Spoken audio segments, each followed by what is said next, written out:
يرحمكم من في السماء. رواه أبو داود والترمذي.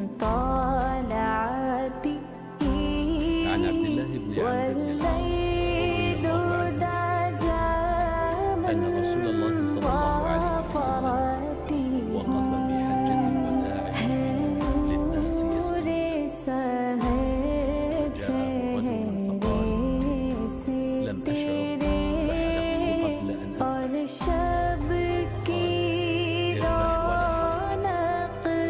فجاء آخر فقال: لم أشعر فنحرت قبل أن أذبح. قال: ارمي ولا حرج. فسئل النبي صلى الله عليه وسلم عن شيء قدم